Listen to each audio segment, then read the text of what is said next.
Hello. Happy Friday. It's the weekend and it's Friday Night Files. Thank you for joining us. I am going to be talking about knocking. Okay. Yeah. This week, going to be talking about witchcraft. Okay. Um, Recently went to a bit of a soiree last weekend with Roxy B. Yeah, it was very interesting. Met some interesting people. Um, uh, Witches, it's organised because it's uh, in a place called, now I don't know if I'm going to get this right, Canalden, but hopefully I'll have a guest on later, and she might be able to put me right as to how you pronounce the name. Right, first things first, what we got? Let's see if I can change the camera. Hi, there you are. Right. Okay. What I'm going to do is, first things first, I did put up a bit of a quiz, a few questions that thought, well, do you know, I'm going to put it out there and see if anyone knows. Um, and well, no, nobody. I didn't get any answers, to be honest. So yeah, I guess not. But anyway, I'll let you know what it is. Let me show you. Hang on. Let me just get it up. I'll share the screen. Right. Okay. Let's see if I can't get it up now. Right. Okay. It was first question. What is the relationship between the horned god and the devil? Well, there isn't one. They're two totally different things. And To be honest, uh, it's a demonization by the Christian Church, which kind of said the horn god was, sort of the devil because of horns and that, but it's entirely wrong. Entirely wrong. Um, so that was the first answer to that question. I'm just gonna get it up because I've got these here as well. Let's have a look. Do, do, do, do, do, do. Right then, and let's have a look at the second question. The second question was, name two historical figures associated. Now, these can be from mythology, okay, as well, associated with the horned god of the forest. Okay. And let's have a look. You could have said Seronus, Hern, the hunter, Pan, Janus, Tammuz, Damuzi, Osiris, and the Green Man. Next question was, I asked, what cycles are associated with the horned god? So the cycles associated with the horned god. Let's have a look. I'm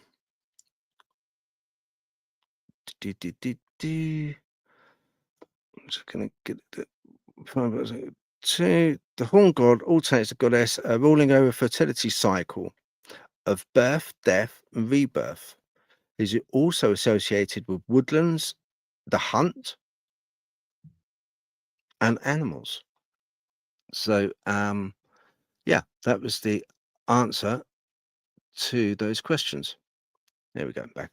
Yeah. So, what I wanted to talk about really was witchcraft and witches themselves, um, and their place now. What place do they hold now? What because there's an awful lot of media about witchcraft as being um, uh, very demonic, darker. The church did demonize it because obviously they honor um, and as the church sees false gods. Let's not beat around the bush on that. That's as the church see it. So of course, boom, straight on it. It's a bad thing. But in saying that, it is a very old religion, if you like, very old faith. It's meant to go back to Paleolithic times. With the deity of the horn god of the forest. But I'm going to play you something in a minute. Okay. What I did, I like to do this. Hang on. Very nice. Right. What I what I like to do is I like to chuck a load of random material on a subject at AI and say, right, okay, regurgitate up, give me something out there. Just to see, it's basically a test to see what uh you know the AI makes of it.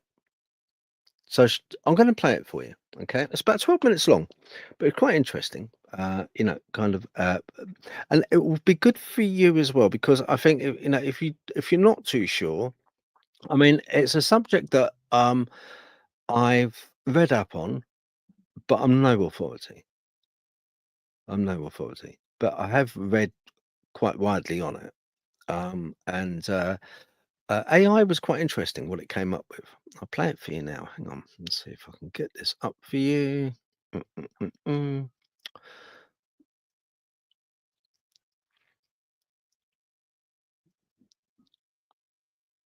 Welcome to the deep dive.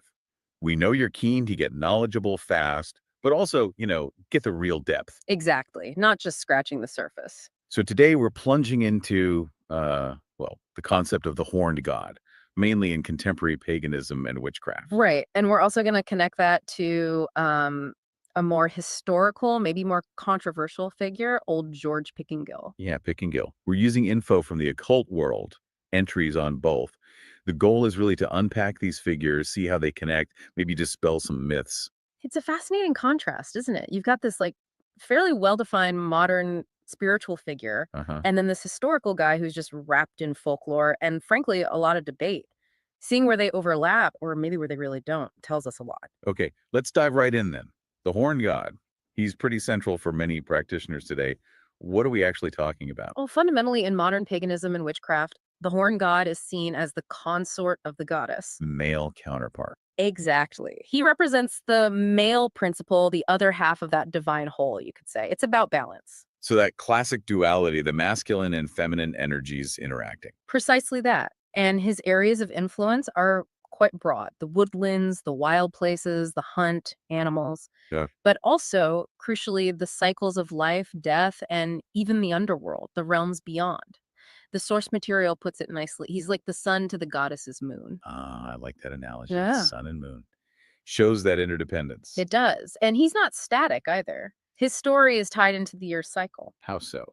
Well, he's symbolically born around the winter solstice, the return of the light. Right, after the longest night. Then around Beltane, May Day time, he unites with the goddess. That's the peak fertility moment. Okay. And then he symbolically dies around the summer solstice. It's seen as a necessary sacrifice for the cycle to continue. Birth, death, rebirth. That really sounds like it taps into some very, very old ways of thinking about seasons, farming, that whole rhythm. It likely does. I mean, the source brings up something really thought provoking: a possible Paleolithic origin. Really? Going back that far? Potentially. There's a cave painting in France, Caverne des Trois Frères.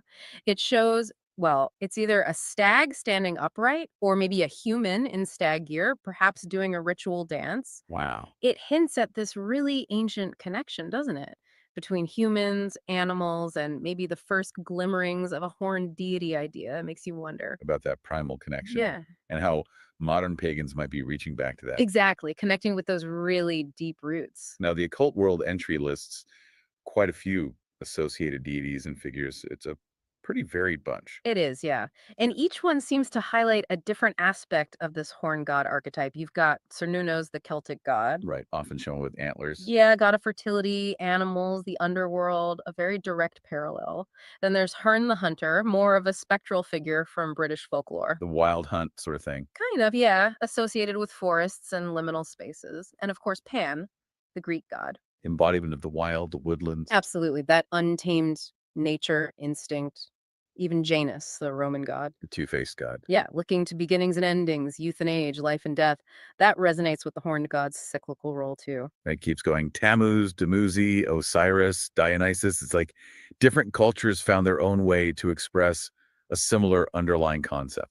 That's what's so interesting, this recurring pattern of personifying these fundamental forces. Dionysus, for instance, with those rites of dismemberment and coming back to life. A very strong death and rebirth theme. Powerful stuff. And we can't forget the green man either, that symbol of vegetation, the life force in the woods. So the horns themselves, obviously iconic. Mm. What's the symbolism there? Well, they're a direct link to the wild, to the woodlands, obviously. right. They also connect him to animals like the bull and the ram animals, often seen as sacred consorts to the goddesses in older cultures, representing, virility, power. And symbolically, horns can also link to the crescent moon, which is a major symbol of the goddess and that waxing fertility cycle. And the typical image, that half man, half animal look we see with Cernunnos or Pan. That really captures his role, doesn't it? Bridging the human and the natural, the civilized and the wild. It's a very potent visual. Well, this is super important, and the source stresses it. Yeah. The horned god is not the devil. That's a huge misconception. Absolutely crucial clarification. That whole horned figure equals evil thing, that's purely a result of Christian demonization of older pagan gods. Right. It came much later. Much, much later. The horned god's roots are pre-Christian, representing totally different ideas. Life, nature, cycles, not evil. Good. Glad I made that clear. Yeah. The entry also mentions that even though contemporary witchcraft often emphasizes the goddess, What he does, yeah. the horned god still has a really important place. Yes. His role in that essential balance, that male-female polarity we talked about, is still fundamental to the divine partnership in many traditions. And in terms of actual practice, how might people connect with him? Well, the source describes rituals where the high priest might actually personify the horned god by wearing, say, an antlered headdress or a horned helmet. It's a way to embody that energy during a ceremony. A very direct, symbolic approach. Yeah. So, what are the key qualities he embodies for modern pagans?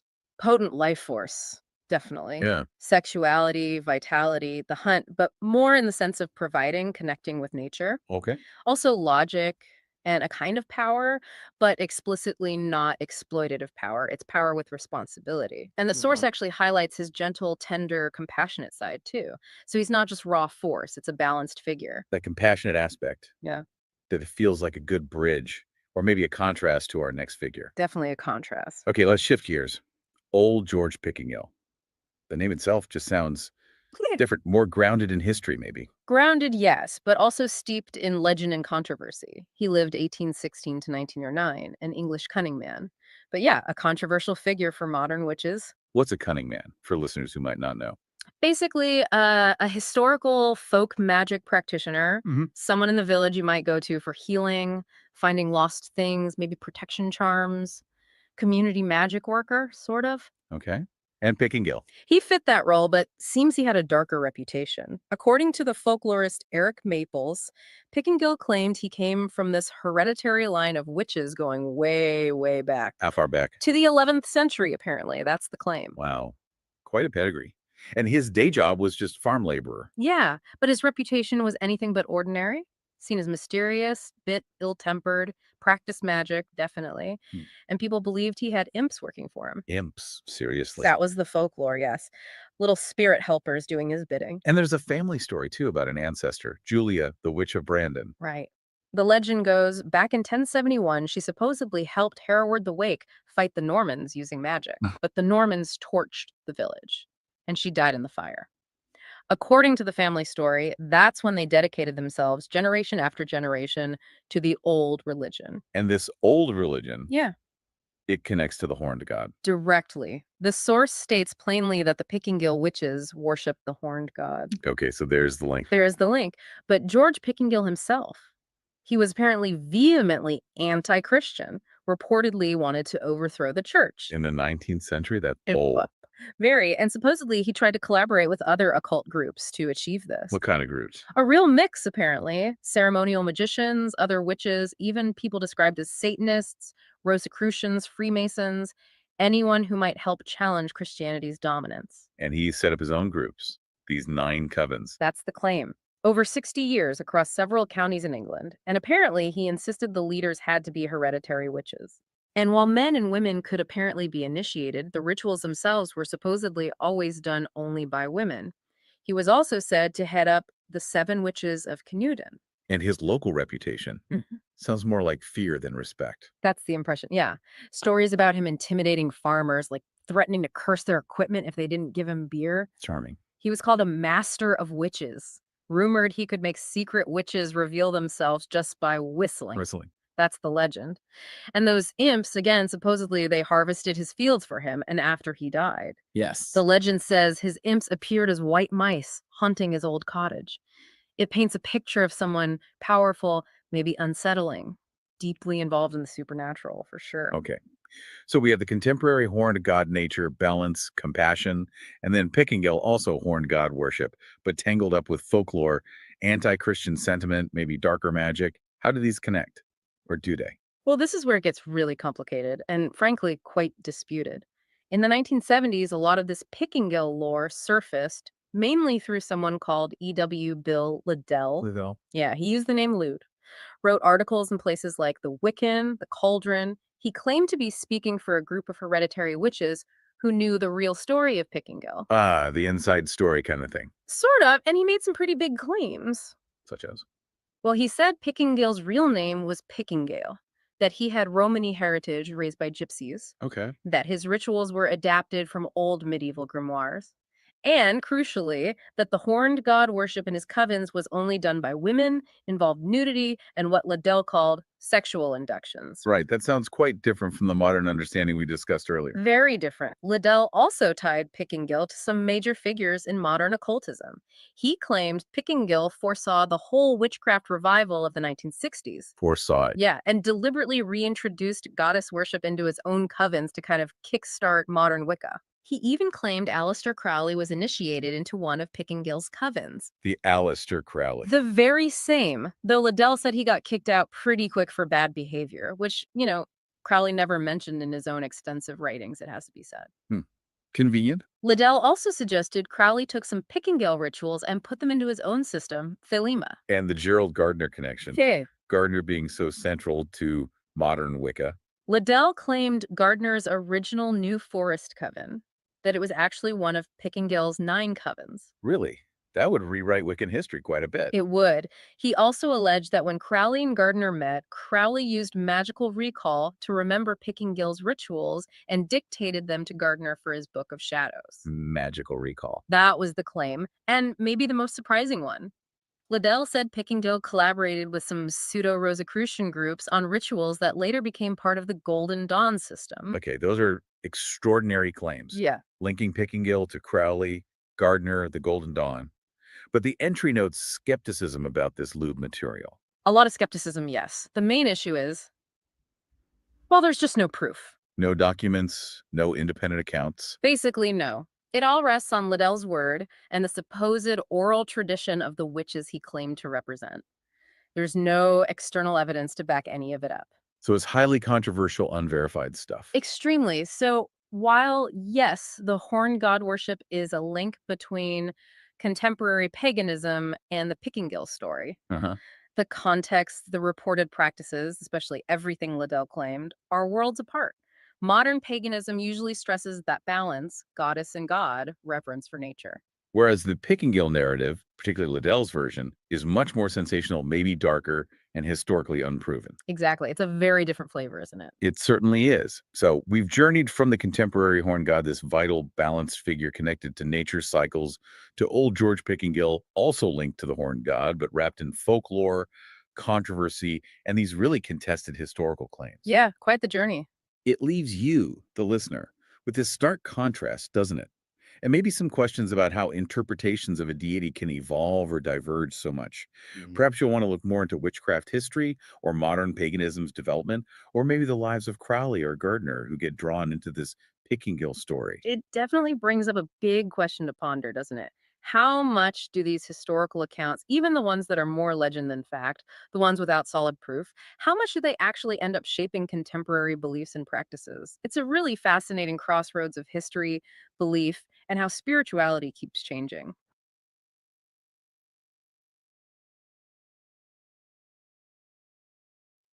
Right. Okay. So that just gives a background really of witchcraft from the point of view of the cunning people, cunning person. So years ago, basically, um, a lot of the poorer people um, couldn't afford to go to the doctors. Um, so they would go to see what they would call a cunning woman. Okay. And this cunning woman would be able to utilize things like herbs um, and ointments, make ointments naturally. People pay a lot of money for that now, you know. Um, Andy says, Phil the Fair was in Canudon. Oh, Canudon. Okay. All right. All right. Okay then. Uh, uh, hello, Ivana. Hello. I bet cunning women are better than most GPs. Yeah. I think so. Um, it's one of those things where nowadays it's kind of um a lot of royalty. Take the king for instance. He very often uses uh, uh, uh, uh, natural and goes to see natural herbalists and natural healers. He's well known for that.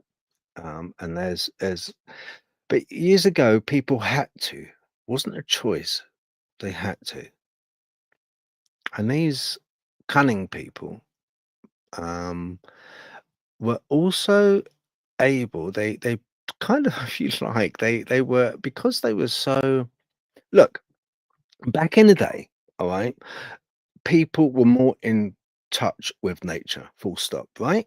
They're a lot more in touch than we are today. We're just like kind of huddled about in circles of made of concrete, all kind of like uh you know um just basically we've got these villages and towns all kind of huddled together where we're close to amenities that we know, shops, doctors, schools, everything else, and there's vast amounts of green belt which kind of is out there that we're slowly encroaching upon, which is awful. But years ago there was villages, but they were smaller, and people used farmed, and people had livestock, and people took notice of the seasons. It wasn't just a case of asking Google, "Oh, Google, what's going to be the weather tomorrow?" And like, "Oh, well, weather tomorrow is going to be slightly cloudy." They would look at nature because nature would be an indicator in itself of what the weather's going to be, and it had uh, uh, because nature and the people living and working amongst it, they didn't work in offices, they didn't work in shops, they didn't, they worked the land, and because of that, they were closer to the land, and they were more aware of what is going on or what was going on around them than we ever are. Because of that, they put a lot of faith in these cunning people because they were the people, the go-to people, not just for if they had ill health or they felt unwell. It was also a case of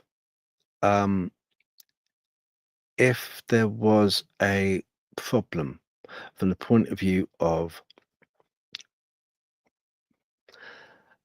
their next door neighbor was causing problems.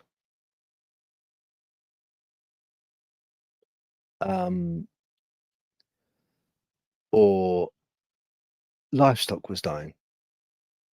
Then a cunning person. Oh, Andy says cunning Muriel James buried in Lee churchyard. Okay, cool. I think the best way to handle this is to get a guest on that has just popped up, and she's kindly said she'd come on. Now, if anyone knows about paganism, Wicca, witchcraft, cunning people, this lady does. So I'm going to bring her on. Her name is Layla. Okay. Hi, Layla. Hello, my camera's not working, so I'm afraid we'd have to do it like this, if that's okay. All right, that's not a problem. Thank you very much for coming on. I appreciate it. No problem. I was listening to Uh-huh. that little bit that you just had on, and interesting that they decided to pop up George Pickingale. Yes, yes. Because obviously I live in Canewden, and that's where George lived. It was, yes, it was. Funny enough, I used to live in Brandon, where his mother, I think it was his mother, came from. Oh, right, okay. Yeah, in Brandon in Suffolk. Yeah. Mm. I didn't live very far away from there. Yeah, so yeah, no, it was interesting how the AI kind of, I think he's one of these characters that stands out. I believe he was referred to as King of the Witches. He had many many titles. Some he gave himself, some other people gave him. He was meant to be. I mean, if you speak to some folklorists, especially modern day ones, they will say that all the stories about George were concocted by him or Eric Maple. But obviously, I live in Canewden, so I have a very soft spot for George. And rumor has it that he was, head of either 7 or 9 covens, which one you sort of listen to. And there's no doubt he was a huge character, and he's very big in our folklore here. And he was meant to be able to call the witches of the village with his penny whistle, with his wooden whistle, and they all had to come. And one of the reasons, apparently, that he wasn't sort of investigated, if you like, back then, was because one of the legends in Canewden is the vicar's wife is always a witch. And so if they'd have called them on his whistle, the vicar's wife would have had to come out, which would have put the vicar in a bit of a strange position. Yeah. Have you been? I went to the first time I came across George was when I went to Boss Castle. There was a witch museum in Boss Castle. Yep. And I was having a little look around. Fascinating place, absolutely fascinating. And there was a picture of George on the wall. He's referred to as King of the Witches and very well renowned. Very well renowned. But there was talk of him, meeting. He was a farm labourer, I understand. Yep. And he knew an awful lot about I don't know how to say it, witchcraft, if you like. Yep. Yep. Now, coming from Canewden as you do, is there any echoes of George from the point of view of any stories where you know of him actually having quite a lot of talent when it comes to paganism or Wicca or witchcraft? Well, there's lots of stories of when his little imps would go and do the farm work for him. The cottage was pulled down a long time ago where he lived.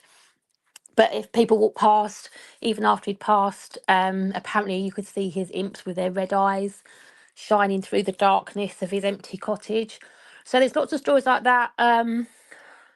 He was meant to, on the day of his funeral, the funeral hearse, the horses were meant to have been spooked and broke out of the carriage and run off down the road. But I mean, none of these things are documented. It's all sort of, hearsay, basically, stories that have been passed down over the years. Yeah, sure. Yeah, a lot of people I've spoken to, when you say about when you mention about witchcraft, and they automatically see a bunch of ladies, and to a certain degree, it's the media that has painted a picture of witches being in a circle around a fire, half naked, chanting and sacrificing. Well, And we do all of that. We do mm, all of that. Half naked, that's pushing it a bit. In the summer, not half naked. But we're not going to wrap up. We're not going to wrap up in like really heavy gowns and cloaks in the summer. And our mm, sacrifice is things like incense, herbs, meat for the animals, that kind of offering. We don't do animals. I'm vegan. We don't do any animal sacrifices, and we don't obviously sacrifice people because that's against the law. yeah, But sure. so, but we do love a fire, which is love a fire. My coven will be meeting on Monday, and we will have our lovely big fire pit going. So Yeah. some of that's right, Mm. but just the Uh, media have put it in the wrong context. We're not there sort of cursing everybody, and we do cackle sometimes, but we're not sitting there cursing. We like a good old cackle. Oh yeah, who doesn't? Yeah, who doesn't? I must admit, I enjoy a good cackle as well. Um, do you? I mean, with a lot of people that I mean, I'm Church of England, okay, Hmm. but um, I do believe in a unity of God, if you like. Okay. There is a higher power of God. I'm not one to.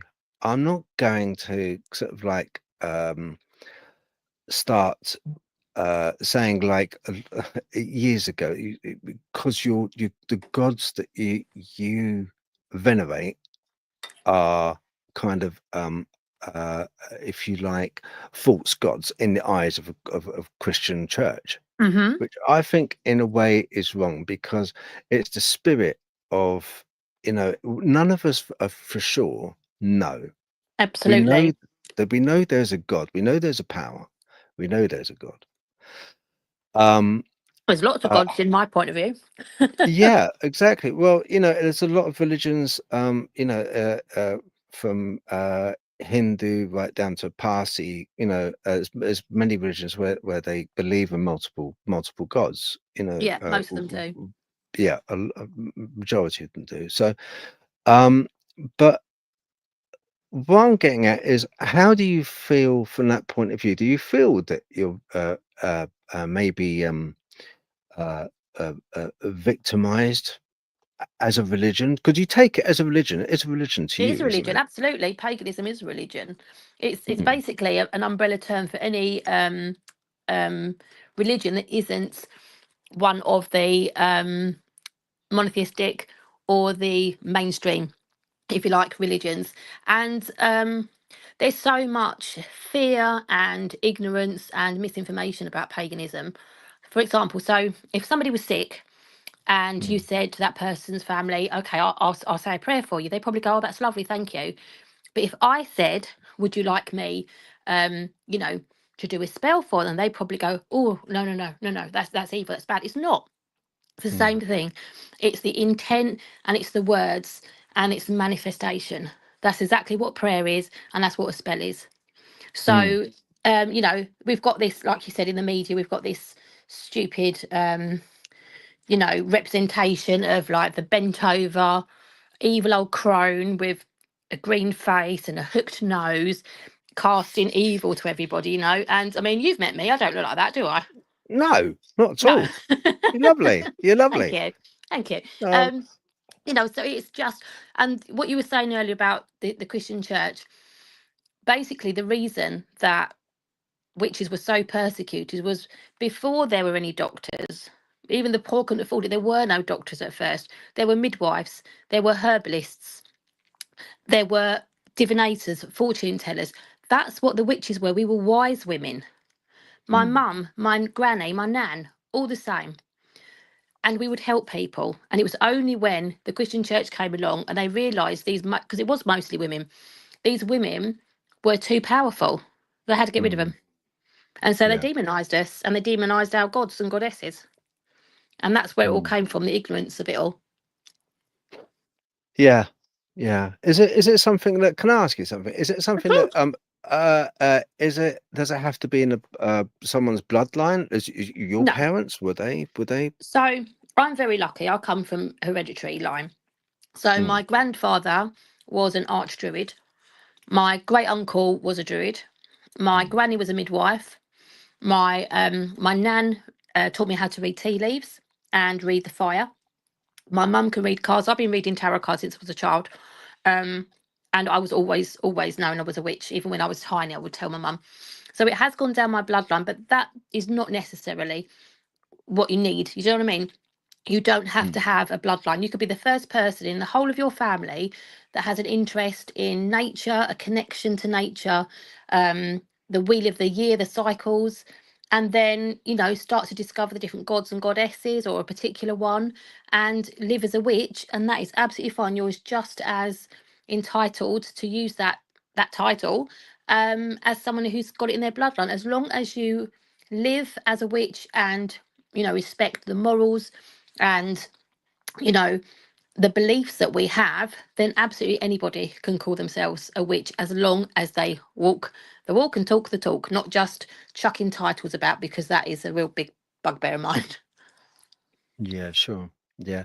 I know, because I suppose in a way it's like kind of, to, especially nowadays, everyone wants to be individual, and by Hmm. kind of like you say, oh, actually I'm a warlock. Oh, yeah. Oh, you must be very interesting. So it's very easy to sort of like Anybody that say, calls themselves a warlock needs mental health help. right. They're not interested. What's the difference then between a warlock and a So basically, a witch can be a man or a woman. I mm, don't know any. I know plenty of male witches. I don't know any male witch calls herself a warlock. Not at all. Or a wizard. No, that's for the media. So a witch is a witch, male or female. It doesn't matter what sexuality, sexual orientation, gender, whatever. A witch mm, is. It doesn't matter. It surpasses all of those kind of boundaries. okay, right? Because I always understood it to be. I'll be honest with you. My Auntie Sissy, bless her, we all Hmm. thought she was mad old Auntie Sissy. She Ah, lived in Ipswich, yeah. But later found out she was a witch. I I was just thought literally she about to was. say. I bet she was a witch. Yeah, yeah, and but she was lovely, great cook. Honestly, Layla, what a fantastic cook. My God. But yeah, but at a time when I was small, going around her house and seeing some of the paraphernalia, she had cards, and I thought very, very strange. They don't look like playing cards to me. And she would have uh, like runes, if you like, Yeah, I've got rooms. Yeah, Yeah, yeah. I teach So rooms. yeah, I had no idea, and she would never really talk about it with me. She said, "No, you're too young, dear. You're too young. Hmm. Yeah. At the moment, that's another world. That's another when you get older." Hmm. But sadly, she died. But I agree with you. Layla, when you say uh, eh, so when you say that people kind of have the wrong impression. Yeah. I was reading up about it, and evidently like with picking skill, he was able to like necromance and things like that. Mhm. But when you think about it, a lot of ghost hunters do exactly the same thing. Yeah, or They they say they try do. they try and talk, in a way, they try and talk to the dead, don't they? Yeah. Mhm. I've done the same. Yep. So it's just labels, isn't it? It is, and unfortunately, at the moment, it's trendy to be a witch. Call yourself a witch. Um, TikTok is just full of idiots pretending, prancing around, doing totally the wrong things, and I just have to scroll past them. I can't even get into an argument with the silly people. Mm, Witchcraft takes study, it takes time, it takes learning from respected elders, it takes time going out in nature, discovering the herbs and the plants and the trees in your area, connecting mm. with those, working with the cycle of nature, the seasons. It's not just about prancing around, having a pentacle tattoo, and going out and dancing under the full moon. There's a lot more to it than that. Yeah. No, I think you're right. Definitely, you are. No, I've seen a lot on as you say, on TikTok and that, and they all seem to be kind of in long flowing black Hmm. cloaks, walking Yep. through the woods. Hmm. Yeah, I know. Admiring misshapen trees, and Yeah, and not kind knowing what of the bloody hell they're doing. no, exactly. For people out there, I would urge you really, honestly, because with Layla, she has a Facebook page, I and do in a couple of groups. yeah, and a couple of groups, and uh but she organizes a lot of very, very lovely events, You were which on Monday, weren't you? I've really enjoyed it. I really It was enjoyed it. lovely, It's wasn't very it? It was good. amazing.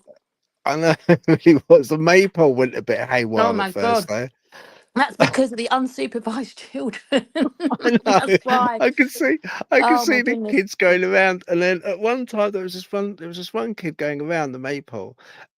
So anyone that hasn't seen the video, what it is like kind of there was Layla organised a maypole because it was Beltane, and with the Green Man, and so the Green Man stays in the middle. It should Hmm. do anyway, Hmm. and then everyone dances around, but they're meant to go under each other, over the top and under, over the That's it. top and under, and the kids were kind of like not getting this, and They so were they ended feral. up the kids ended up wrapping up the Green Man. One had the Green Man where he had his ribbon through his mouth. Yes.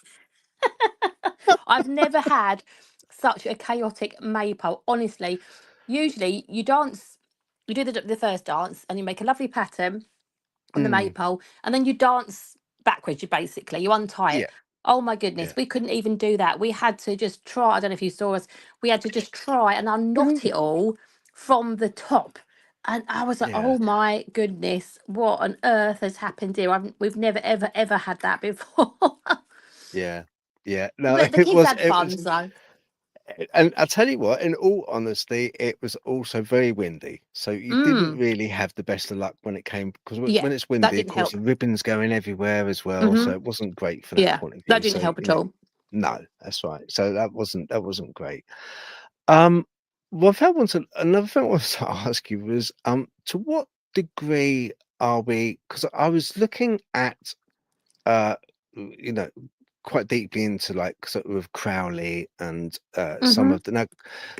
Crowley, I think, is on one spectrum which very, very few people go to. He's Yes. on he's Yeah. on he's on a very far spectrum which most people don't really Yeah. venture towards.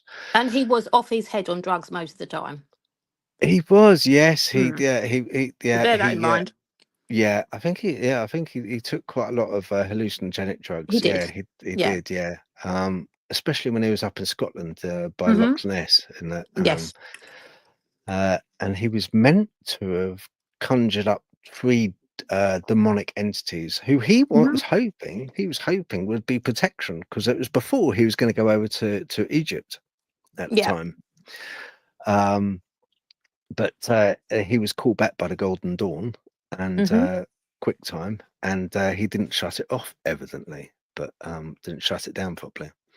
Yeah, But he's he's a different realm, old Alistair. he is, yeah, oh, Alistair is.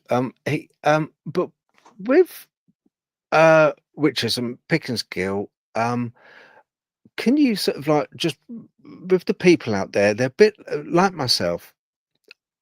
I am naive when it comes to, you know, if I was to sort of uh, go and see witches and kind of like, you know, delve more into it, I'm a little bit worried about, you know, how far witches go. Are they inherently dark from the point of view?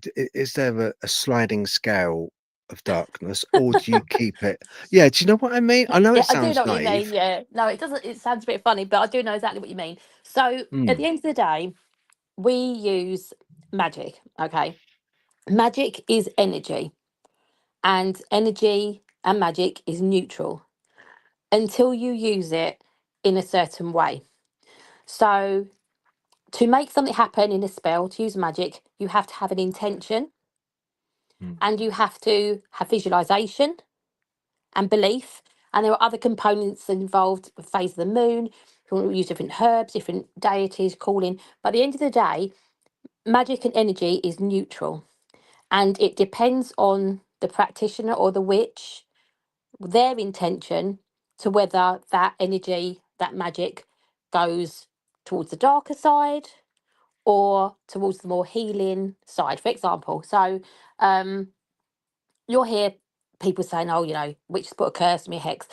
Real curses and hexes, somebody that really knows what they're doing, is not as common as you would think. People dabble. It's like the TikTok people. People dabble and they tend to go wrong. And sometimes they, you know, if they throw enough magic at something, a little bit of it will stick. But you need to know what you're doing to properly do that kind of baneful magic without it coming back on you and you know, or it affecting the wrong people and you doing it too widespread. You haven't set the boundaries and barriers and stuff. So yes, of course, there's good and bad in all faiths, in all people. You're going to get some nasty witches and you're going to get some good witches. So, you know, mm. there are witches that go around telling people they're going to curse them.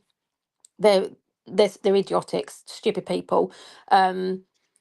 So I wouldn't say there's a sliding scale. It's either, you know, it's like, well, I say politicians, but most of them are corrupt, aren't they? But, you know, Mm, anybody in any line of work or any walk of life, you're going to get people that want to help people and you get people that just have egos out of control and want to harm people and scare people. You get that mm. with witches, but it's not specifically for witches. It's anybody. It's just human nature, isn't it? Yeah, yeah. I No, mean, no, no, if that's fine. I don't go around chucking hexes and curses at anybody, but if somebody does, you know, hurt my family or try and hurt me, I do have certain things in my arsenal which will stop them doing that. Mm, yeah.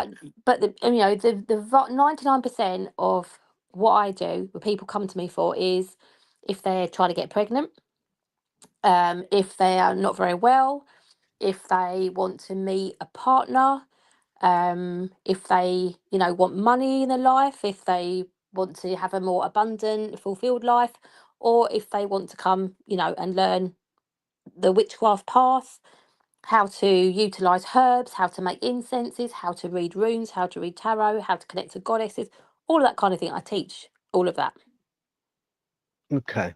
and Right. more. Yeah. And I also think one of the most powerful things really when it comes to magic is the word of voice. If you voice something, Yeah, you know, yeah, that's and part of your manifestation. yes, exactly. Yeah, exactly. That is. And talking about manifestations, familiars. Now, Mm-hmm. um, is it a case of because as you know, I like kind of I'm on a lot of pages with cryptids and things like that. From your opinion, do you think that these uh, uh, beings like Bigfoot, beings like Dogman, and you know that people often see with red eyes in the forest, but you know they kind of glimpse them as a black shadow, and then they see the red eyes and they just disappear, and they try and shoot them in the States anyway, and bullets just go straight through them. Do you think that is anything to do with what you know about. So I can tell you some things that I've seen. So in Canuden, there are quite a lot of stories. I'm sure you've done your research, where people that have seen what they think are imps or black shapes with like red eyes, that kind of thing. Now, I had a phone call last year about 11:30 at night from a mobile number I didn't recognise. I thought I'm not going to answer that. And then they were ringing again and again and again. So I was like, right, okay. And so I text the number and I was like, who are you? What are you doing calling me this time of night? And it turns out that she was a delivery driver, a takeaway food delivery driver from Rochford. And she'd had a delivery in Canuden. And she said to her mum, do you want to come with me and we'll go up to Canuden Church and I'll show you the church? And her mum was like, oh, okay. Anyway, so she did the delivery and then she went up Church Hill. When you go up Church Hill, you've got the church directly in front of you. And it is quite an imposing building. Have you been there? I've been to the church. Yeah. So if you go up, and this is like late at night, so if you go up the church, up Church Hill, it's there in front of you. And it's quite an imposing building. Anyway, so she just delivered this takeaway and she got up Church Hill with her mum in the car and she just wanted to show her mum the church. All of a sudden, this thing jumped onto the bonnet of her car. It was completely black with glowing red eyes and it was staring at her through and her mum through the windscreen. Okay. They were both terrified, screamed. She shoved the car in reverse because there's nowhere to turn around unless you go right up the top. And went screaming down the hill. Her and her mum are also screaming. This thing is still on the bonnet of her car. She's shot round and she's driven out of Canuden, and this thing is still on the bonnet. So as she's gone down Scottswall Road, she's gone sort of to the left and towards Stanbridge, and it's disappeared. Anyway, so they've both seen exactly the same thing. They're both terrified. Anyway, so she's rung me up. So I said, look, that's just a guardian. It's a guardian of the church and the village. They obviously thought you were up to no good and didn't want you around. And I know other people that have seen the same thing, seen it running around the inside of the church, all sorts. So I gave her something to put on the dash, that they would know that she was okay. And I also said the next time, because I'm terrified if I've got another delivery there. So I said, right, if you do, next time you're approaching the church, don't go up Church Hill, but as you're coming into the boundaries of Canuden, just say, because they'll hear you, just say, I'm only here to do my job. I will not go up to the church. I don't mean any harm. I'm all respect and everything, blah, blah, blah. And that's what she did. And she didn't have any more trouble. So there's that. I've seen the same sort of thing at Avebury, but not with like the red eyes. At Hadley, where Hadley Castle is, there was a house. I think now it's the part of the cycle track or part. It's got a little farm or something. I don't know. But when I would be into Hadley, it was a private house. Anyway, and I was walking along, and I saw a black figure that looked like a jaguar, leopard, puma type thing over in the fields, and it looked the same sort of size as a puma. And I saw it saw me, absolutely fine, not a problem at all, and then it just walked along and disappeared. So yeah, I don't think it was a Shuck because it didn't look like a dog. It looked more like a puma the way it walked. But also, if somebody else that's not a witch, is not into the energetic stuff that we are, saw something like that or a Shuck or whatever, they would be terrified because they don't understand it. But that sort of thing doesn't scare me because it's part of our realm, if you know what I mean. Yeah. And I think they recognise that we're part of their realm, so they're not threatened. We're not threatened. It's just kind of some of the things come to me. They go, "Oh, that's so weird." I go, it's not weird to me. If you want to hear weird, sit down and have a chat with me and a cup of tea and a biscuit. No. So I think we recognise each other's energy almost. Do you know? Does that make sense? Yeah, absolutely. Absolutely. A lot of these entities that we see kind of and they talk as well. I've heard them kind of talk, when I've been near them. But rarely, but on occasion. Yeah. Yeah, but so what's your thinking behind familiars and about what you've seen? What's your thinking about the So all is it those something things, that is created by so all those things somebody? I've seen, they're not familiars. That's completely different. A familiar is, now some people will say it's an animal that has passed, that's sort of come Mm, back to help you. But a lot of other witches will say that they've got their familiars now. Familiars in like medieval times is a lot different to what we mean by familiars now. So, for example, if you've got like a really strong connection with an animal, like a pet or something, that mm, seems to know what you're thinking, you don't have to look at it, it knows when you're upset, all that kind of stuff, then, modern day witches now say, oh, that's our little familiar. But a lot of other people will say that's not a familiar. Familiar is a more supernatural kind of animal, if you like, or entity that kind of does your bidding. But so I like to think that I've got my little familiars, my little dogs. So, but that is more like a physical animal or an animal that's passed in this way. Whereas the shucks and all the other things you're talking about, that's a whole different species and a whole different subject, mm. basically.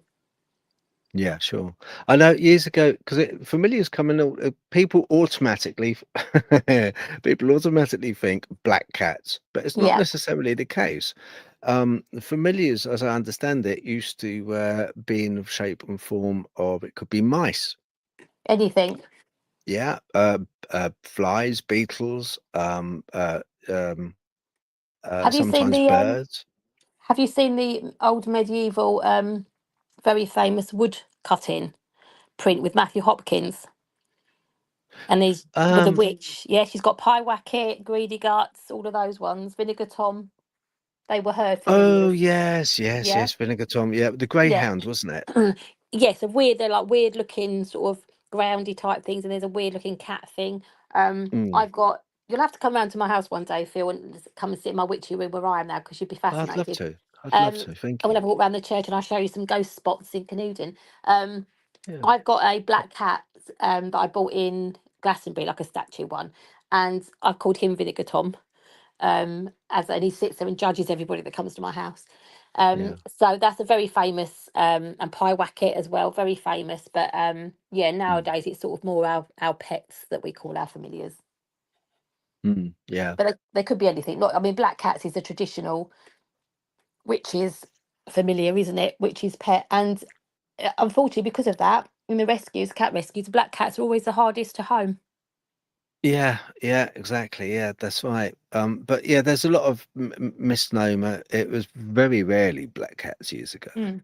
It's very rarely black cats. So we're familiars. And you know, in the days of Matthew Hopkins and John Stern, Hmm. you know, they would have local women that they trusted, and they would then, you know, it was an awful time, absolutely awful time. They would have local women that would check a witch's body for like teats, if you Hmm. like, And birthmarks stuck and on them. moles. Yes, yeah, and of course, you know, name me one person who's, you know, kind of hasn't got some wart or mole or Yeah. something on their body. Hmm. So, and then they would watch them for Yeah. days, No wouldn't let them sleep, no sleep, food, no water, no nothing. sleep. No, that's right. In case their familiar came and started like suckling, you know. Yep. Or Satan. They used to say that Satan drank from them as well. Yeah, yeah. That brings me on to quite an interesting thing. In all of the, why is it, do you think that when they were now I when the witches were, and you had Matthew Hopkins, who took the east side of East Anglia, Stern took the west side, if you like, towards Cambridgeshire. But each were awful in the manner in which they were just after money. They would They were, charge, and they hated women, so it was happy days for them. They got paid for torturing and yeah, murdering innocent women, so it was yeah. great for them. Oh, it was like, yeah, and I went to Moot House in Aldborough, and I was talking to a lady there. Very interesting. It's got a little dungeon underneath Moot House by the beach. It is, All right. and it's still used today for the parish council. They Huh. use it in the morning, and then it's turned into a museum Right. in the afternoon. You can walk around and have a look.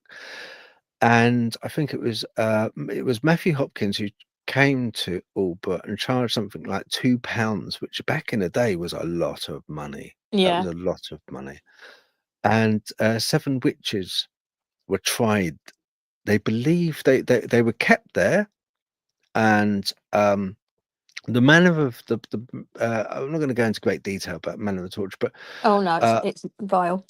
yeah, but it's some of it is a misnomer from the point of view of dunking and burning at the stake. That came later. That Burning the came stake later. for witches never happened in this Mm, country. We were hung. You were hung. That's Yeah. right. Yeah, you were hung. So when people say, "Oh, they burn at a witch," it's basically media that Mm. come up with that. So that's the church did banish and didn't condone dunking. The church said it was, but that was done because it was locals and with Hopkins in charge saying dunk 'em. But it was outlawed by the church. They didn't like the idea at all. But Although it was legal, ducking was it was yeah, legal. Swimming yeah, wasn't. it wasn't stopped, was it? It No, wasn't stopped. swimming was though. Yeah, You yeah, familiar with yeah, swimming? yeah. Yeah, Yeah. that was they didn't like that. They thought that was too too barbaric, but everything else was fine. Yeah, there was a have you heard about that? There was an old lady that was called a witch, and she was evidently, I was reading up on her, and she was evidently, oh God, I can't remember her name. I'll have to Google it. But anyway, she was so strong that she rode upon a plank on this river where they were trying to sort of swim her, if you like. And when they tried to shoot her, she would catch bullets in her in her teeth. Yeah, Good yeah, on her. I like her. yeah, yeah. She was evidently very powerful Mm, witch. I think she got away scot free. I think she did, but good on her. um, yeah, exactly. But with while I got you on, I must ask you your pages. Do you mind telling people your Facebook pages, what they are, where people can find you? Sure. So, to be honest, I haven't put anything on there for ages. I tend to have closed groups now because it's just it's a lot safer and it's a lot more secure because you do get randoms just coming on your page. But my business is called Canudin's Cauldron, Mhm. and I'm Layla Green on Facebook. So if anybody does want to message me if they're interested in learning about witchcraft, folk magic, incense oils, tarot, runes, goddesses, gods, so much stuff. They can look me up. They can message the Canudin's Cauldron page. They can message me.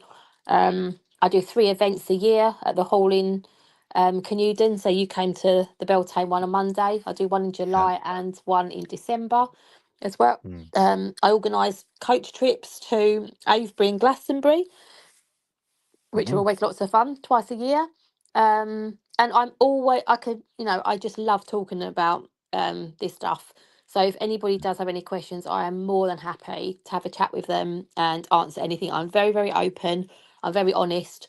Um, any questions you can ask me. There's nothing that I will say, oh, no, no, I don't want to talk about that, because it's educating people, and education stops ignorance and fear. And that's what we need to do. Mm. Yeah, no, I agree. I think, I mean, as I say, I'm very Church of England. Hmm. There's 2 things in life you can't really escape, and that is, one, you're given your name. You've got no Hmm. choice. You're given your name.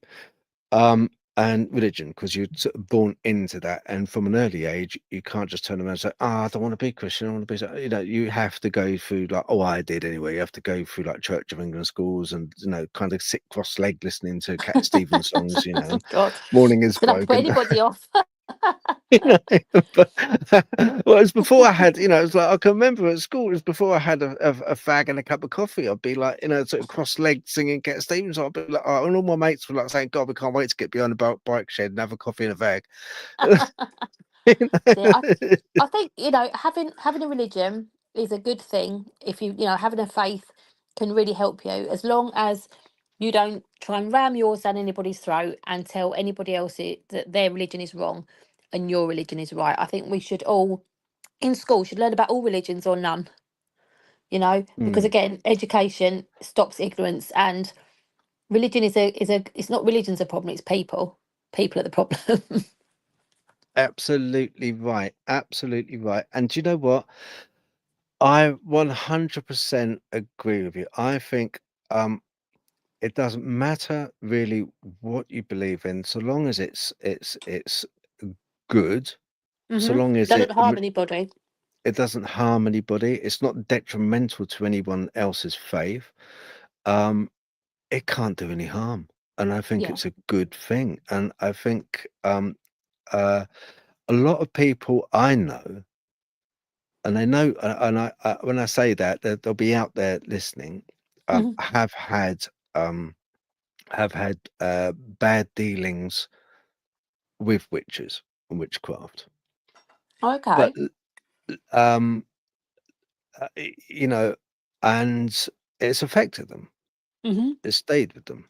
But I must say that in any faith at all, any faith, there'll always be extremes. Absolutely. And like I said, it's human nature, isn't it? Unfortunately, you get some people that are lovely, that help, give you the shirt of their back, and then you've got others that are just the opposite. And you can't help that. And you get that in all walks of life, all professions or religions. Mm. It's just unfortunately how the world is. Yeah, But yeah, I've got exactly. friends of all different religions, and I like having discussions about religion. I really do, because I think it's really interesting. Um, and also, the more information you can get, the more you can understand things. And at the end of the day, paganism is, this country was pagan before the Christian church was even invented. Mm. So ours was the original religion. But if you can be a pagan, a Christian, a Catholic, whatever, just be a good person. Just treat people kindly. That's all you need to I do. agree. Yeah, absolutely, I do agree. You know, I, I, I, f- I think there's there's two things that I'd like to ask. And that is, do you, you know, with paganism, Hmm.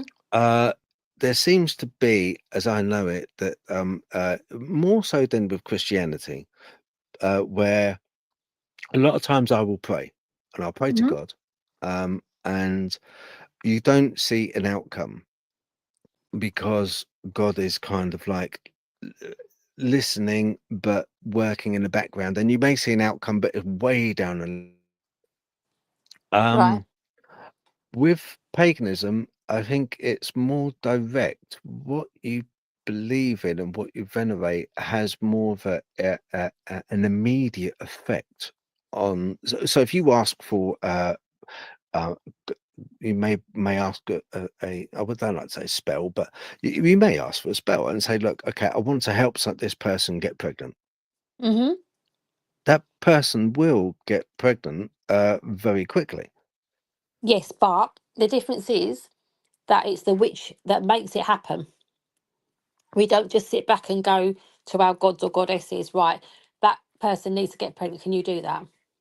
Because our gods and goddesses want us to put the hard work in, and then they will assist. So, for example, I have a couple that come to me having trouble conceiving. I will get them to come here on a full moon, and we will make a poppet. And it's basically, a figure of the woman, made out of felt, bright green felt. That colour is for fertility and growth. And Mm, I will have the herbs already here. When you come to my house, you'll see how many herbs I've got. I'll have the herbs mm, already here, the fertility herbs, and I will have a piece of her hair and a piece of the prospective father's hair, and I will get them to make the poppet in my room on a full moon, and I will do a spell, and I will ask certain goddesses to help, okay, to lend mm. their energy, to add their energy into the spell, into the workings, and I have never failed. to help. Really? Yeah. And Yeah. on a supermoon, they got twins. Oh, wow. Yeah.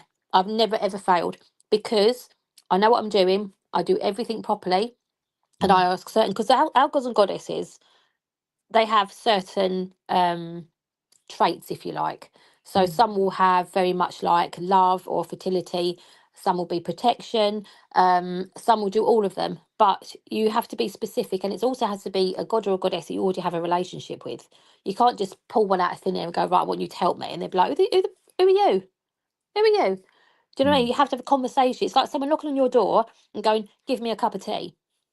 Well, first of all, I would say, one, I don't know you, and two, you haven't said please, so bugger off.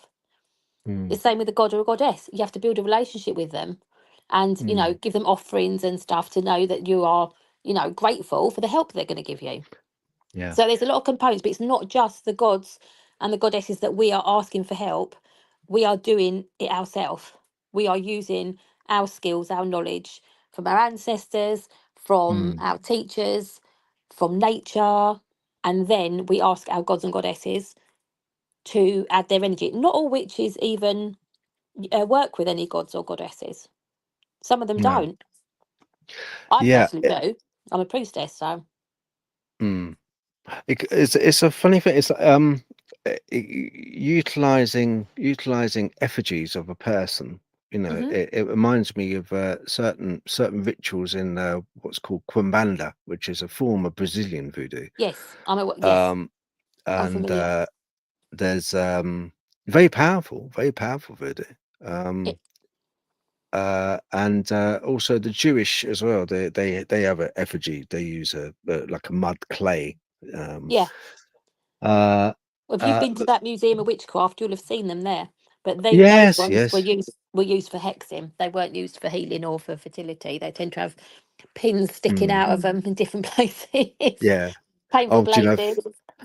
funniest thing in that museum, I saw one dating for the Second World War. They had an effigy, which is on the effigy of Hitler. Well, Oh, the state he was yeah, in, honestly, it was just like pinned. good. Well, there was a big push with witches help him work against Mm, Hitler because Hitler was an occultist. So he yeah, was that's using right.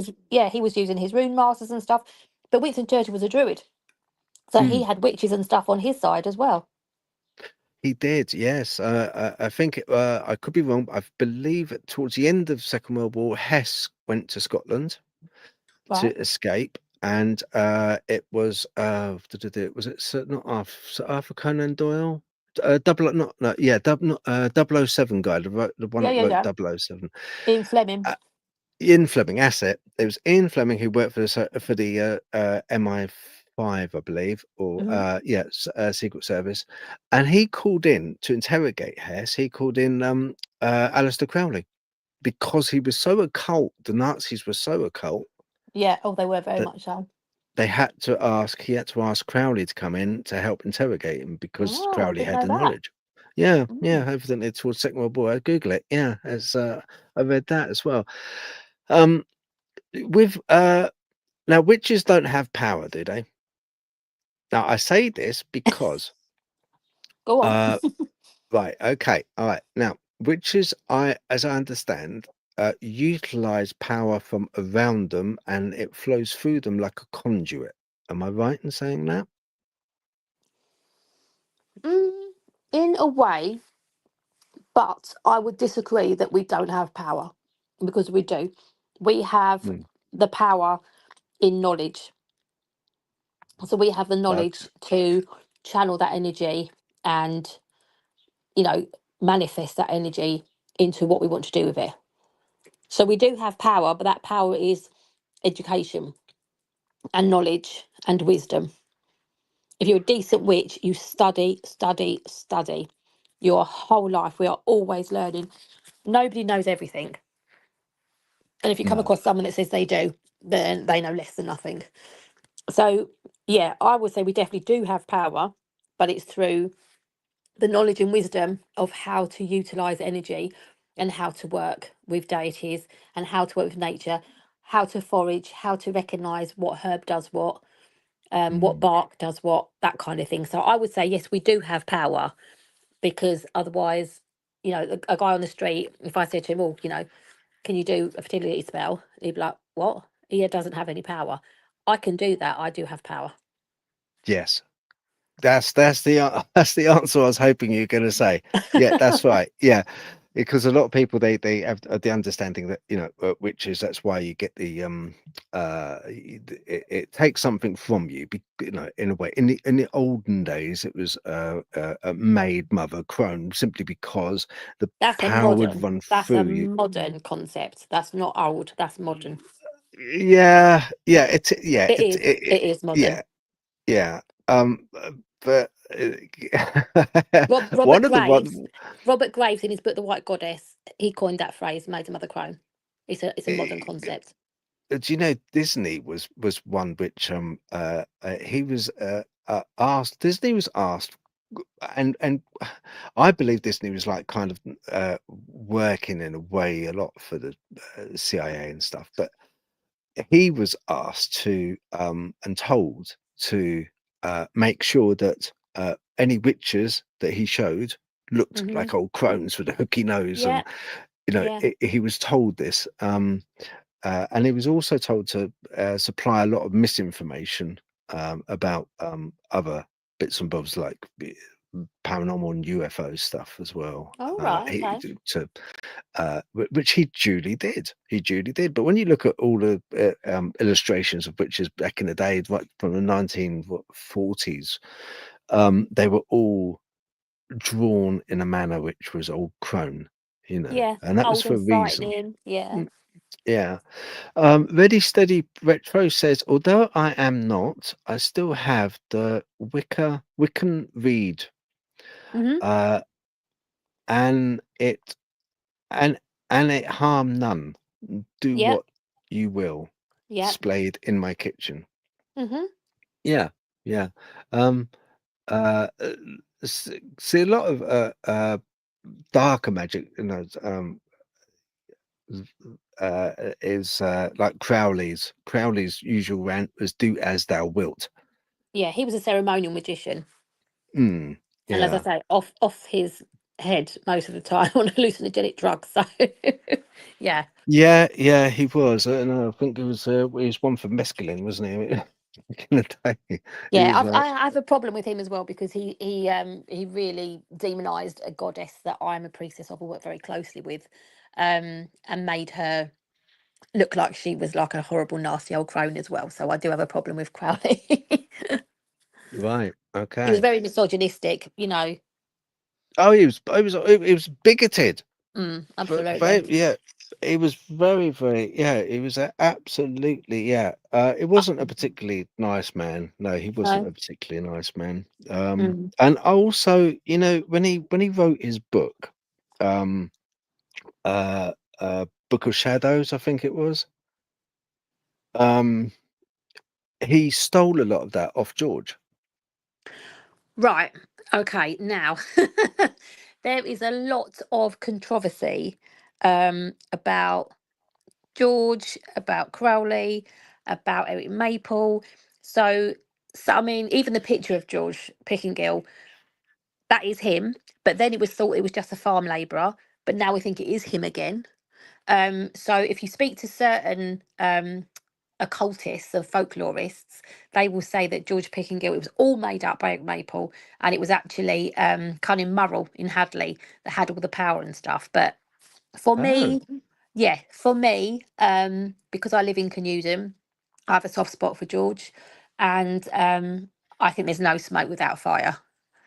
They had to come from somewhere. Those stories, you know.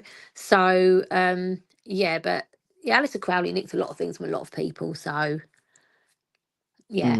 yeah, yeah. Uh, do you know anything very much about Gardner, Jill Gardner? So Gerald Gardner, he basically founded Wicca. Wicca is not an Mm, old religion. Wicca is a new religion, late 40s, 1950s. Gerald yeah. Gardner was a naturist, and he took a lot of bits and pieces from traditional witchcraft and kind of put his own spin on things and stuff and made certain rules. One of the reasons that Wicca is not for me is it's got very specific rules and and stuff, and you should do this, you should do that, which is why a lot of people that have been brought up C of E or Catholic, Wicca to them is a much easier transition into paganism, into witchcraft, because you're still being told what to do. Yeah. Whereas I'm more a traditional witch, because I don't like being told what to do. I do what works for me, and what has worked for my family for a long time. So yeah, Wicca, like I say, it's a new religion. 1940s, 1950s. Gerald Gardner founded it. There are different branches now of Wicca, not just Gardnerian, which is his one. But for me, not for me, because it's very much, you know, you must do this and you must do that. You must have your altar in the north and you must do this, and so yeah. But Wicca's okay. It's, you know, it's an easy transition for someone that's been in a religion that's been told what to do their whole life, and now is moving from that into paganism, but still needs a lot of direction and structure. Yeah. Paganism hasn't got too much in the way of it. It's very much handed down word of mouth, and is has to be really learned from It should somebody, be. from a previous practitioner. Well, there's no actual sort of written law for paganism as such, is there? No, we don't have a Bible or anything. So it's basically, you learn, you know, hopefully you learn from decent people that actually know what they're doing, because there's so much misinformation. Honestly, I teach witchcraft workshops and stuff, and I see other people advertising stuff, and I'm like, oh my goodness, what are you doing? What are you teaching? And then, you know, sometimes I get someone that's been to another workshop, they come to me and they're saying, oh, I've learnt this, blah blah blah, and I'm like, okay. I do priestess training. From all over the world, basically. And sometimes they come to me and they think they're already a priestess and they've done a course, and I'm like, that's not even my basic witchcraft course that you've just done. And they're like, really? And then I start teaching, they're like, wow, we didn't know any of this. And I was like, yeah, if you're gonna learn anything, you're gonna teach anything, do it properly. Yeah. No, I agree. Yeah. No, exactly. And especially with this, because, you know, men, women, and children were murdered for practicing. So if you call yourself a witch, then for me, you're a representative of all those that did not have a voice, that could not practice openly. So, Yeah. you know, you for me, you've got that moral obligation to be as, you know, authentic as possible. If you're going to call yourself a witch, make sure you know what you're talking about. Yeah. No, I agree. It's not something you can just pick up and then put down again for a Yeah, start. yeah, That's quite dangerous to do that. yeah. It's a lifelong journey. It really is.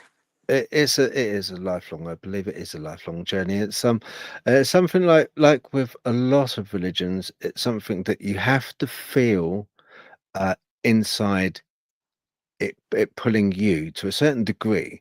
You know, you can make a choice, but also um if somebody takes you under their wing, um, then you have to go with your gut and your heart and say, okay, is it for me? Yeah, Because you know you don't force yourself. Don't force yourself. You have to sort of, like, with a lot. And this goes for any religion. It's something that you have to feel inside. That, do you absolutely. know, It's got to be I'm going part to of follow you. that. Yeah. Yeah, it's got to be part of you, because it will be part of you. Believe Mm, me, it will be part of you. yeah. You know, it's one of these all-encompassing where it almost takes over your life, you know, You when come you to my get house, into you'll it. see about taking over your life. I'm sure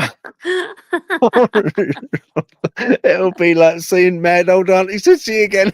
Oh, absolutely. Yeah, you might recognise a few things from her house here. Yeah. Probably, yes, probably. I very often, you know, when I go, like next week, I'll be going with, I'm meeting Stu, who's in the comments from Paranormal Walks, and going with two other old boy gentlemen like myself into Cannock Chase, because we're Oh, all okay. kind of like, yeah, ghost hunting, but mostly we're going for cryptids. You know, black-eyed children, Dogman, Pigman, all this business Oh, going on there. interesting. And I've been there for a couple of years now, but yeah. So it's it'll be really interesting. So you know, yeah, I will let you guys know and how it gets on and stuff. Mm. But what I'm getting at is I often find in the woods a lot of sigils made of sticks and twigs and uh, um, uh, different shapes. Some of them almost like, and it's spot on to Blair Witch. I You knew know you were when going you to say find, that. yeah, spot on. Absolutely, Mm, some of them spot on. I've actually videoed them, photographed them, and they do look like people hanging. mm, But it's twigs bound, like that. yeah. So you very often find that as well, in sections of woods and forests. There's a wood nearby where I am because I'm in Harlow in Essex, and there's wood not very far away where I've seen quite a few. Um, and obviously, being a town, there's witches here, and they go over and do their stuff. But do you know anything about that? Is that something which is done regularly? I mean, obviously Blair Witch Project's made up, but Mm, you know, you can make charms, talismans, offerings from twigs and sticks, and it depends. It's all about intention. I mean, Beltane is a very strong time for that kind of thing to pop up hanging from the trees and stuff. It all depends on the intention of the person that made them. yeah. Okay. All right. I've Well, destroyed stuff around here that's been left. I've just got my blowtorch and destroyed it yeah, yeah, when they've not yeah. been of good intention. I'll go and clear them. Well, Andy summed it up. Uh, thanks, late. Interesting stuff. And I must admit, do you know, I'd like to have you on again one day if that's okay. Of course, absolutely, no problem at all. And uh, yeah, definitely going to keep in contact because you're absolutely mindful of knowledge. Lovely person, very Bless you. approachable, lovely person. And I urge people before you get uh too much in the way of kind of this media business in your head and TikTok business about witches. Seek out Layla, look at her pages, um friend request, have a chat with her, yeah, because there's like um a lot of things in life. There's more to it. There's more to this so-called witchcraft than it is one with nature. It's dating back to a time when people lived with nature. Absolutely. And we still do, witches still do. We honour the cycle of nature. We know when the hawthorn trees start flowering, we know it's Beltane. It's round about Mm, the 1st of May. If you plopped us in, we didn't know what day of the week it was, what date it was. If we see the hawthorn just starting to flower, we know it's around about the 1st of May. We work yeah. with it. We have a connection to nature. Mm. And I'm very, very happy to chat to anybody. That has an open mind and that just wants to learn more, just even just have ask questions, and no questions are silly questions. That's lovely to have an open book policy like that, so you can Hmm. just ask questions and find out. Hit her up, Layla Green, on Facebook. Okay, I'll put all. She's going to send me over some links. I'll get some links actually from Facebook and put them on the description. So I'll Hmm. put the links on description so you can go hit her up and check it out. Very interesting. Hopefully have her on again if you don't mind. That'd be lovely. Of course, I do talks like witchcraft history talks around Canuden as well for small groups. Brilliant. Absolutely brilliant. And it's a shame that the Green Man one that didn't happen. And I was going to come to that. Oh, were you? Yeah, it's just there's lots of things going on. Obviously, we had the event, and I will do it again. I'll just sort of push it over like Mm, in a couple of weeks' time, sort of thing, or like I'll probably do it next month. Because it's a really, really good one, very good, and you'll get to learn a lot of history about the mm. Green Man as well as like making your own as well. Yeah. Because there's interesting. It's like all of that. It's because it bolts on a lot to what I go hunting for as well. Like in the old days, there used to be what was called a twiggy witch. Oh, And right. What's twiggy that? witches. Well, twiggy witches are really interesting. They were mostly around Hampshire way. Found, but a lot of stories there.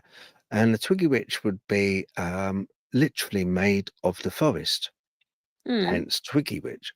And it's a tiny little entity, no more than about 18 inches high.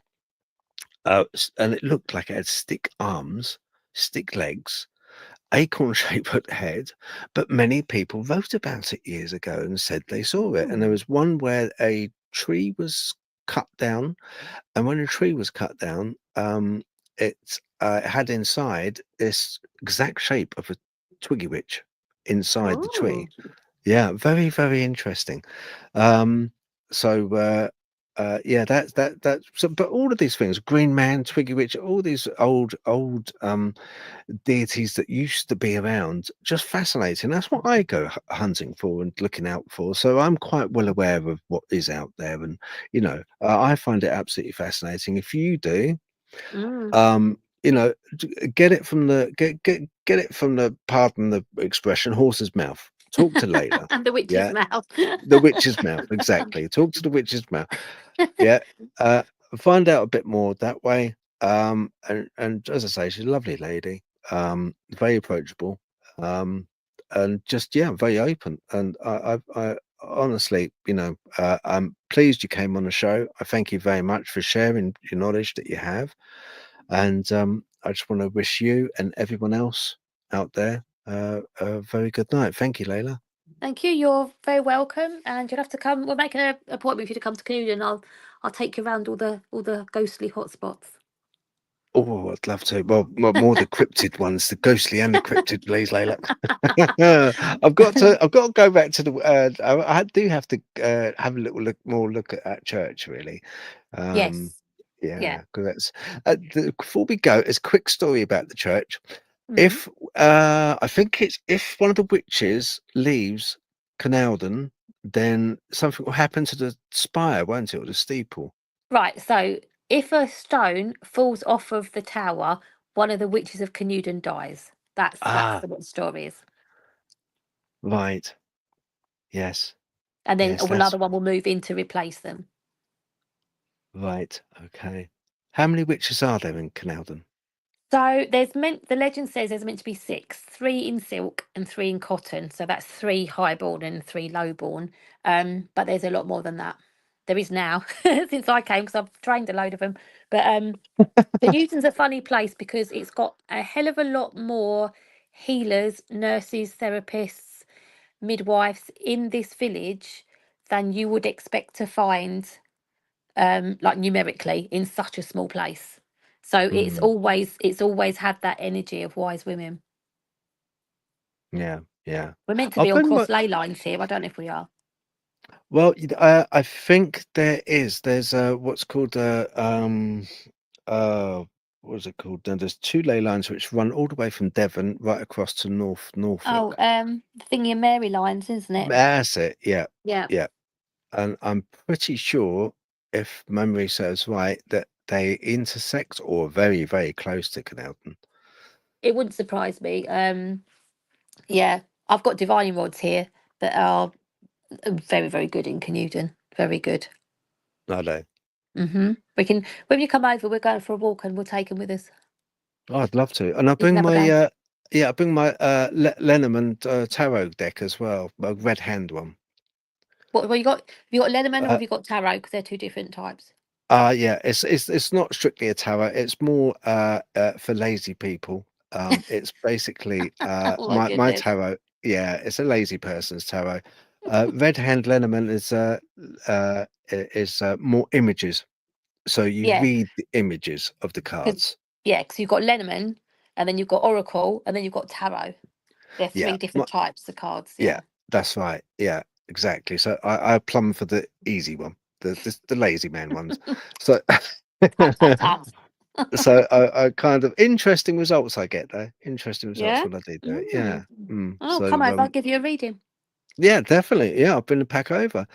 Um, I have uh, over 100 here, so we could use one of mine. is that all? Yeah. Blimey. I was talking to a lovely lady. Because last Monday Uh-huh. I went to Layla done an event for Beltane, the Maypole, and inside you go in and there's a hall. So I went in the hall and speaking to some lovely ladies. Uh, there was spoke very highly of you. A couple of them did actually, because Mhm. you taught them. Yeah. The lady that was selling necklaces, I bought a necklace off her. Oh, Hayley, Um, yes. Shout out to yeah, Hayley. She's amazing. she's a lovely lady. She's a Hmm. lovely lady.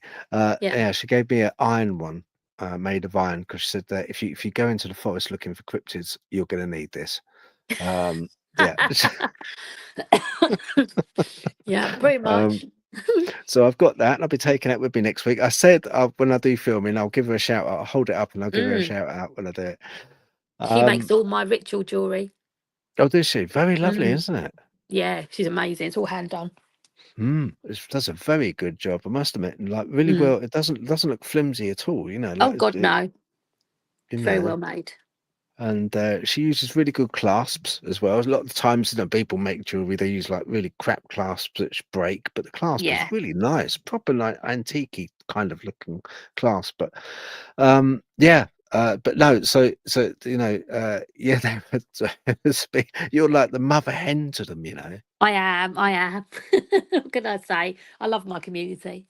Yeah, you really are. They look up to you very highly. They really do. I was saying to them, I said, "Oh, yeah, it'd be so interesting to have you on the show." And I'll ask Layla. Bless them. I know. Yeah, so lovely. They are Um, very good. yeah, you're a very, very lucky woman, and I'm very, very lucky to have you on the show, and I really do appreciate it. Anytime. And one thing you can take from the Beltane celebration is the amount of people there, pagans, non-pagans, all different ages, religions, races, everybody coming together to celebrate Beltane and have a wonderful, wonderful time all together. And Exactly. that's what that event is all about. It is. Well, Beltane is, the male and female, deities coming together to Hmm. celebrate the beginning of summer. That's what it's all. So it's about, metaphorically everyone coming together, like you say, isn't Yeah. it? Yeah, absolutely. And yeah, and Jack Dawes said, "What a great guest! Nice one, Layla. Thumbs up. Oh, bless you. Thank you very much. I'll give you a That's fiver lovely, later. isn't it? Yeah." Other than that, I just want to say thank you very much, Layla, once again, and thank you everyone at home for watching. I really do appreciate it. And hopefully, yeah, this will continue. We'll do it all again. Yeah, thank you very much.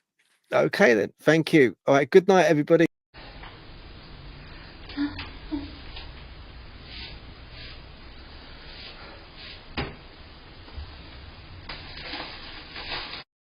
Right. That is that.